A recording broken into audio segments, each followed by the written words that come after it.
bientôt la grande saison pluvieuse. Une saison au cours de laquelle l'on constate davantage l'affection fébrile aiguë due à des parasites transmis à l'homme par des piqûres de moustiques infectés. Il s'agit bien évidemment du paludisme et c'est de cela que nous parlerons cette semaine avec notre invitée, Dr Gisèle Defodji, généraliste à la polyclinique de santé d'Abomey-Calavi. Docteur, bonjour. Bonjour madame. La pleine forme, j'espère. Ça va bien, merci. Bienvenue chez nous. Merci. Mesdames et messieurs, très heureux je suis de vous retrouver une fois encore sur les www.ezaotv.com pour parler toujours santé. Bonjour à toutes et à tous et merci de nous préférer. Le paludisme est une maladie provoquée par des parasites du genre Plasmodium. Selon l'OMS, l'Organisation mondiale de la santé, cette maladie cause aux alentours 2 millions de victimes par an dans le monde. Alors, pouvons-nous traiter ce mal de façon traditionnelle? Bien sûr, c'est d'ailleurs ce que nous confirme ce tradit thérapeute. Minou, l'ennedi, pour ce ganton ingbe, automatique gamin ton edi mi zambo so ingbe, bo jika jabo koime, e khofu na khofi azana khofi ne yo, e don jin vilogbe. Vilogbe ne wa po won, e don zombie okro le me yo. E jeme de bo duo. Et non jo a dit fait on ko in la menu me a dit vene jo ko in rume yo donc tason rum ka beton la me yo je dan waji yo bodo sin la menu je son jeji rum trala mo yo po sin rum e don do fo e ka do fe mo bonu nu kuye ne yo e je la e tun je rum e ton me yo e ton no si en rum me roton. Nous, à Zoïn, nous faisons un néon. À Zoïn, nous mettons un néon. À Maïlo, quelqu'un qui est bas, est bas. À Maton, bas, d'autant. Boudaïa, Boudjé, nous disons. Nous, à son néon, j'ai goûté, et nous avons dodoji. Donc, quelqu'un qui est bas, et donc, antibiotiques de l'entomé. Bah, nous nous disons, infection est de rontomé, et donc, d'autant. À Mandjamandi, pour nous. Aidez. Ba matruzu eneo a matruzu eneo e ba bo ba on ton zunzun deji holo po uneme bo ba chama deji ti mami olomodi chama edo chama ene jeji bo da po bo ba gisin e getun gisin dia gbade eyan po eli do momen bo akuyo o sin ton wen gisin be konji bo da bo je nu di yo voici vos ans et millions de euros et ils s'en sous-personne et Dieu et dans dobi sin la main nda mande ko din bana do mi ama e lo ton de jima nyon potin wewe yo et dans ba doton gototon amaton bonoda et da ya bo je nu di yo nous mi lo paludisme no gbede me yo et non gbo nous ve nous pon et du kwede ya et bah gonke goto a gonke cocotier mi lo din yi a gonke goto ene din ba doton deji ba maton buda buru numbo nda mo din pacha we o pen mi ton ene yo pen mi ton papa mi lo din yi a maton ene yo a ba bo kusu ejo anaso bura fion bo fion cleme bo nu je nu di yo nous au paludisme au merume mindelegan nous le mindele mi bona. Vous et moi avons déjà certainement une idée de ce qu'est le paludisme. Mais que savent les hommes de la rue de cette maladie? Je vous invite à les suivre. Le paludisme, bon, on peut dire c'est une maladie qui est fréquente chez tout le monde apparemment. Ça concerne les jeunes enfants. Ça se transmet quand même par les moustiques, les piqûres des moustiques. Pour la cause, on dit de dormir sous moustiquaires imprégnés. Le paludisme, bon, c'est une maladie que c'est récent quoi. Ça vient et ça part. Bon, ça donne la fièvre, tout. On n'arrive pas à manger, on sent la fatigue, tout. Selon moi, pour prévenir le paludisme, je conseillerais de dormir sous des moustiquaires imprégnés, d'éviter là où il y a des eaux souillées, de mettre l'environnement propre. Le paludisme, c'est une maladie qui se transmet par la piqûre du moustique femelle appelé Anophèle. La personne piquée, déjà quelques temps après, bon, commence à sentir les symptômes. Il y a d'abord les maux de tête, après la fièvre, tout ça. Donc, dès que cette personne sent cela, la personne va à l'hôpital et va à un médecin pour que le médecin l'ausculte et lui donne les prescriptions à suivre. Si la personne ne se fait pas traiter dans les délais requis, cette personne peut mourir et bon, avoir des situations graves. Pour prévenir cette maladie, on nous a toujours appris qu'il faut dormir sous moustiquaires imprégnés. Il faut rendre son environnement propre pour ne pas entraîner la procréation des moustiques. Tout ça, donc il faudrait assainir son environnement et prendre soin de son habitat pour que cette maladie pour ne pas attraper cette maladie. L'Afrique est de loin le continent le plus touché avec 90% des cas de paludisme.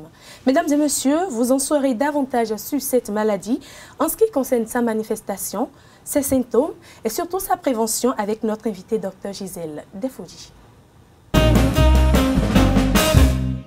Dr Gisèle, bonjour à nouveau. Bonjour. Merci d'accepter notre invitation. Merci, le plaisir est partagé. Alors avec vous, nous allons parler du paludisme, je le disais tantôt. Pour commencer, je voudrais que vous nous donniez une définition de cette maladie. Ok, merci madame. Vous m'avez déjà présenté, je suis Gisèle Defodji, je suis médecin généraliste à la polyclinique de santé d'Amoumé-Calavé. Ok, pour aller rapidement sur la question, on peut définir le paludisme comme une maladie fébrile due à un parasite du genre Plasmodium qui se transmet à l'homme par la piqûre d'un moustique femelle appelé Anophèle. Nous distinguons deux types de paludisme. Il y a le paludisme simple et le paludisme grave. Le paludisme simple, c'est tout cas de fièvre avec une température supérieure ou égale à 38 degrés, sans vomissement important et sans signe de gravité, avec la goutte épaisse qui revient positive et puis le test de diagnostic du paludisme qui revient positif également. Quant au paludisme grave, c'est un paludisme avec au moins un signe général de danger ou un signe de gravité, avec la confirmation parasitologique de Plasmodium falciparum. Voilà en un mot la définition de cette affection. La fièvre et les maux de tête sont les seuls symptômes de cette maladie? Non, pas les seuls symptômes. Quant aux symptômes également, on les distingue suivant les deux types de paludisme. Dans le paludisme simple, nous pouvons citer en dehors de la fièvre, nous pouvons avoir les frissons, les céphalées comme vous l'avez dit, les courbatures, vomissements non importants, nausées ou bien vomissements non importants. Et nous pouvons avoir un embarras gastrique, une acénie, une hypersudation, et les urines foncées, le manque d'appétit ou bien anorexie. Le manque d'appétit aussi oui, peut être symptôme du paludisme. Alors, ça, c'est le paludisme simple. Maintenant, quant au paludisme grave, en dehors des signes que je viens de citer, nous avons les signes de gravité. Quant aux signes généraux de danger, on peut citer les vomissements incoercibles, par exemple. L'enfant vomit tout ce qu'il mange. Nous pouvons citer les convulsions à domicile ou bien les convulsions actuelles. On peut citer le fait que l'enfant n'arrive pas à boire ou bien n'arrive pas à téter. On peut avoir une léthargie ou bien une altération de l'état de conscience. Quant au signe de gravité, le signe le plus souvent rencontré, c'est l'anémie sévère, qui se manifeste par une pâleur par mèche sévère, une pâleur palpébrale très sévère également. Et puis, à la biologie, le taux d'hémoglobine est inférieur ou égal à 6 grammes par décilitre. Nous pouvons avoir les troubles neurologiques comme les crises convulsives, une prostration, la confusion. Qu'est-ce que vous mettez dans une prostration? L'enfant est pratiquement inerte, il ne réagit pas bien. Voilà. Ok. Et on peut avoir une altération de l'état de conscience qui peut conduire jusqu'au coma. Nous pouvons avoir en dehors de cela les manifestations hypoglycémiques qui se manifestent par les vertiges, une lipothymie. Que ce soit chez un enfant que chez l'adulte. Chez l'adulte, on voit l'adulte va signaler une lipothymie, c'est-à-dire une perte de conscience de brève durée, les vertiges et puis une hypersudation. Là, ce sont les manifestations hypoglycémiques. Et puis, à l'analyse, on verra que la glycémie est inférieure ou égale à 0,4 grammes par décilitre. On peut avoir en dehors de ça une détresse respiratoire, difficulté respiratoire qui peut être liée à un œdème aigu pulmonaire ou bien à une acidose respiratoire.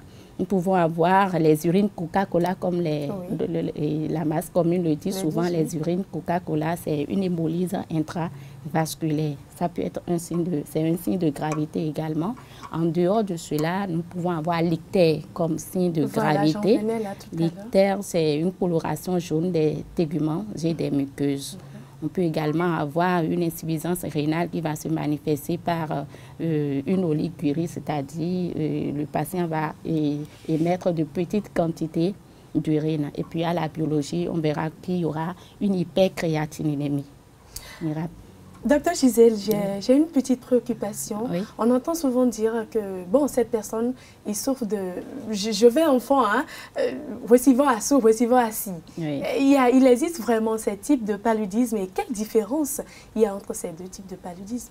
Ok, bon, si je me rejoins à eux, je peux dire réservoir à sourd, réservoir assis. Certainement que le assis est le paludisme simple et puis le assourd est le paludisme grave.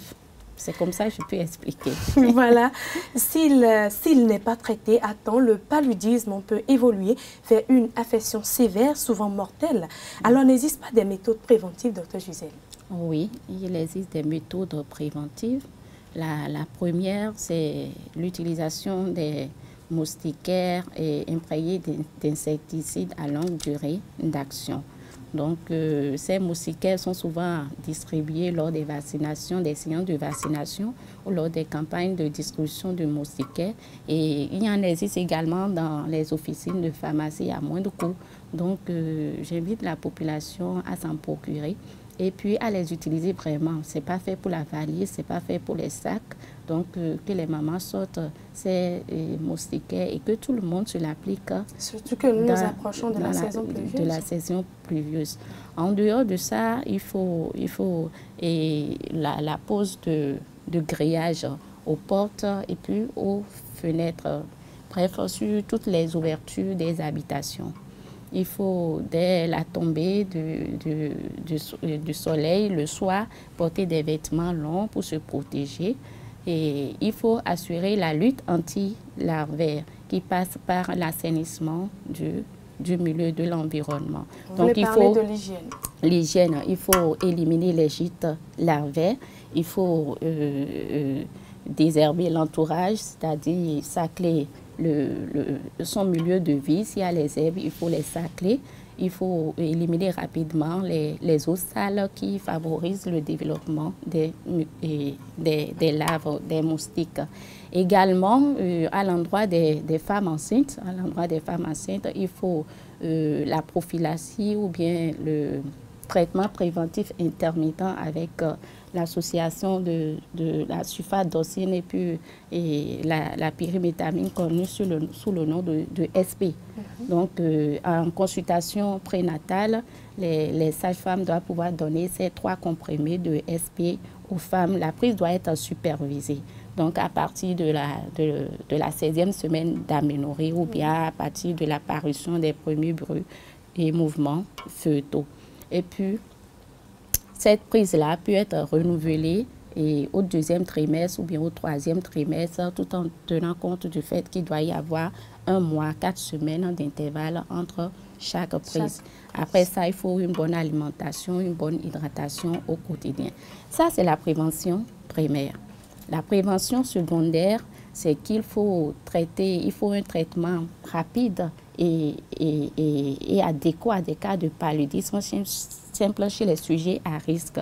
Je mets dans sujets à risque, par exemple, les personnes immunodéprimées, les personnes vivant avec le VIH, les malnutris, les femmes enceintes, les sujets neufs, ceux qui viennent de l'extérieur, de l'étranger, et qui n'ont jamais été mis en contact avec le plasmodium. Donc, il faut vite traiter le paludisme chez ces sujets à risque pour que ça n'évolue pas vers le paludisme grave.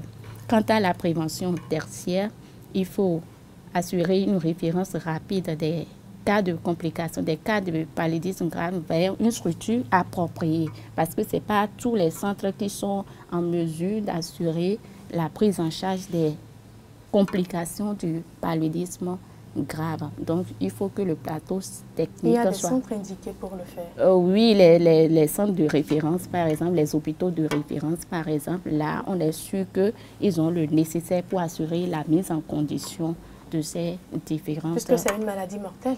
Oui, hein, c'est une maladie. En cas de complication, c'est une maladie vraiment meurtrière, oui. Alors, selon la charge de morbidité publiée en novembre 2017, il y a eu 216 millions de cas de paludisme en 2016 contre 211 millions en 2015. Vu ces résultats, Dr Gisèle, pensez-vous que ce mal peut être éradiqué? Ce mal peut être éradiqué, mais ça peut être éradiqué. En quoi faisons déjà? En quoi faisons, c'est de respecter les mesures préventives que nous venons de citer. Par exemple, si on fait l'effort de lutter contre les larves, par exemple, on fait l'effort d'éviter la multiplication des moustiques, on pourra limiter les dégâts.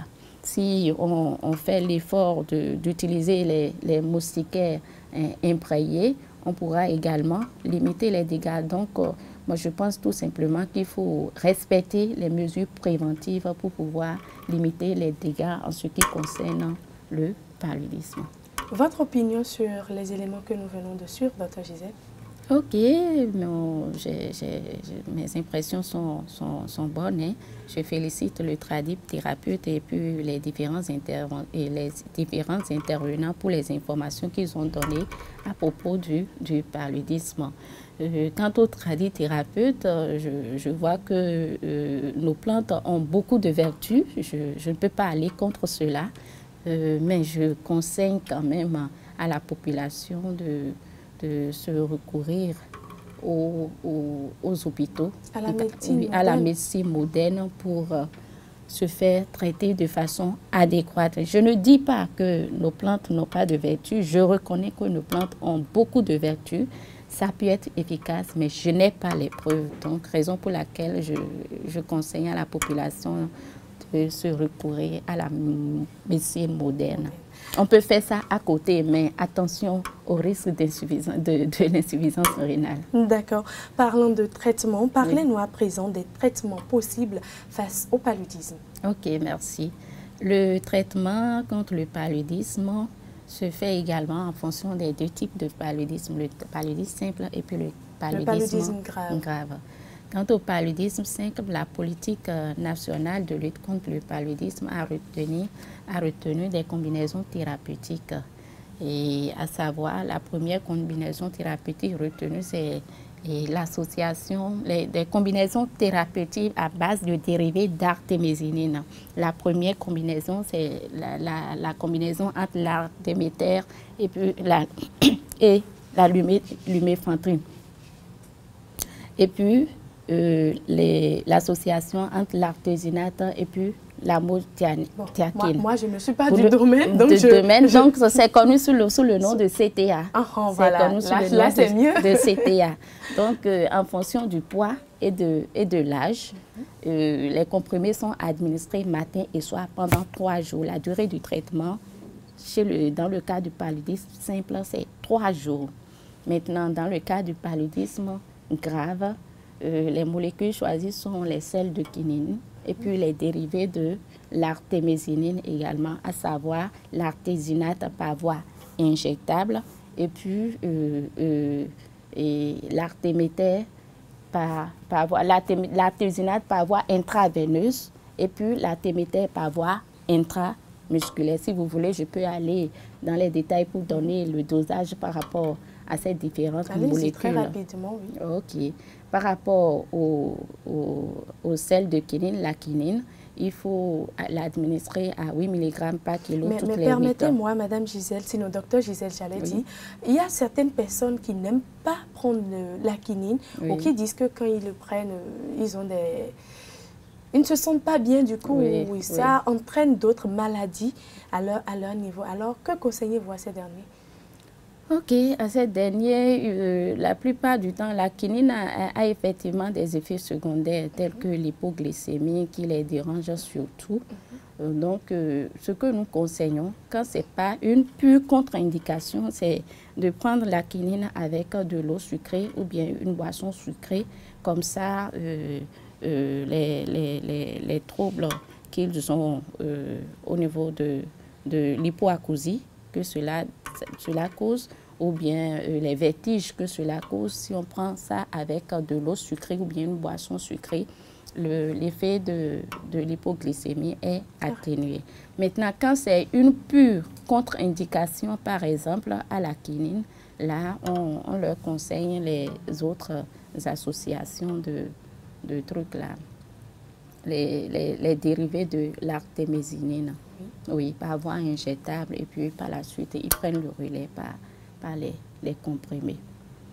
Donc, je n'ai pas terminé. Par rapport au paludisme grave, je disais que la postologie, c'est 8 mg par kilo toutes les 8 heures, sans dépasser. Et puis, si c'est la perfusion, on le met dans un sérum glucosé à raison de 20 cc par kilo. Et puis, on y ajoute les ions et puis de la vitamine B complexe au besoin. Et puis, cela passe en 4 heures. Donc, la durée du traitement, c'est 7 jours. Et puis, le patient prend le relais par voie orale dès que possible, dès qu'il sera en mesure d'ingérer. Il peut prendre le relais par voie orale, toujours par la quinine comprimée, sans dépasser les 600 mg par prise. Après cela, il y a les dérivés de l'artémisinine, comme je vous l'ai dit. L'artésunate injectable, elle est administrée à 2,4 mg par kilo le premier jour. Et non, dès l'instant où on voit le patient, c'est ça, nous appelons diagnostic. Oui, H0. 12 heures après, on renouvelle la dose. Et puis 24 heures après, toutes les 24 heures, on administre cette même dose-là jusqu'à possibilité de relais par voie orale. Quant à l'artéméter injectable, c'est de 3,6 mg par kilo le premier jour. Et ensuite, la moitié de cette dose le lendemain, puis les jours suivants, jusqu'à possibilité de relais également par voie orale. Et puis, il faut préciser que pour les dérivés de l'artémisinine, le relais se prend avec les CTA, conformément aux recommandations du protocole national. Docteur Gisèle, vous êtes généraliste. Dites-nous, est-ce qu'il peut arriver que, suite à ces traitements, quelqu'un n'arrive pas à trouver satisfaction? Oui, on n'arrive pas à guérir de ce mal? Oui, c'est possible. On rencontre de ces cas-là, mais c'est souvent lié à la mauvaise observance du traitement. Quand le traitement est bien suivi, il ne devait pas y avoir de problème. Ou soit c'est le paludisme simple qui évolue vers le paludisme grave et il faut changer le traitement. Et puis tout revient dans l'ordre. Alors, avant de prodiguer quelques conseils à nos chers internautes, je voudrais savoir, quand nous prenons, par exemple, cette journée aujourd'hui et que vous vous rendez à la polyclinique, combien de cas de paludisme constatez-vous par jour? Oh, ma chère, c'est beaucoup, hein? Ah bon, c'est la première cause de fréquentation. Oui, c'est la première cause de fréquentation des patients dans les centres de santé. Si je reçois environ une trentaine de malades par jour, je peux estimer les cas de paludisme à une vingtaine comme ça, une vingtaine ou bien une quinzaine. Ils sont nombreux. Souvent, c'est même associé à d'autres pathologies. Le patient vient pour toute autre chose et quand on fait le bilan, on peut trouver le paludisme associé. Je n'ai pas fait une étude pour vous le dire et pour vous donner des chiffres fiables, mais c'est très fréquent le paludisme. C'est très fréquent. Voilà qui est bien dit, c'est très fréquent. Alors là, il faut prévenir ce mal. Oui. Docteur Gisèle, je le disais à l'entame de cette émission, la grande saison pluvieuse, nous y sommes presque. Et c'est la saison au cours de laquelle beaucoup de cas de paludisme sont enregistrés, notamment chez les enfants. Qu'avez-vous donc à conseiller à nos chers internautes? Comme conseil, c'est ce que j'ai dit en listant les méthodes préventives. Il faut que les mamans placent les moustiquaires imprégnés à longue durée d'action à tous les enfants quand c'est le soir pour se coucher. Pas seulement les enfants, à tous les membres de la famille, que tout le monde dorme sous les moustiquaires. Du plus jeune au plus âgé. Du plus jeune au plus âgé. Et en dehors de cela, la lutte anti-lavère, comme l'avait dit l'hygiène environnementale, il faut l'assainissement du milieu. S'il y a des eaux sales, des eaux stagnantes, il faut les supprimer systématiquement pour ne pas permettre la multiplication des larves qui vont conduire aux moustiques. Je demande aux femmes enceintes de se rendre en consultation prénatale et que lorsqu'on leur donne les comprimés de sulfadoxine pyrimétamine, qu'elles le prennent pour la prévention du paludisme. Et il faut déjà, devant les signes d'alarme tels que la fièvre, une forte fièvre, faire l'enveloppement humide à la maison et courir rapidement dans un centre de santé. Lorsque vous remarquez que votre enfant présente une pâleur palmaire ou bien pâleur des muqueuses, il va rester à la maison, il faut rapidement courir dans un centre de santé pour faire les bilans nécessaires afin de se prendre rapidement en charge. Voilà. Docteur Gisèle Defodji, merci à vous. Ok, merci à vous aussi. Un sincère merci à toute l'équipe de réalisation de cette émission. Mesdames et messieurs, je m'en voudrais de ne pas vous remercier également pour votre aimable attention. D'ici là, portez-vous bien. Au revoir.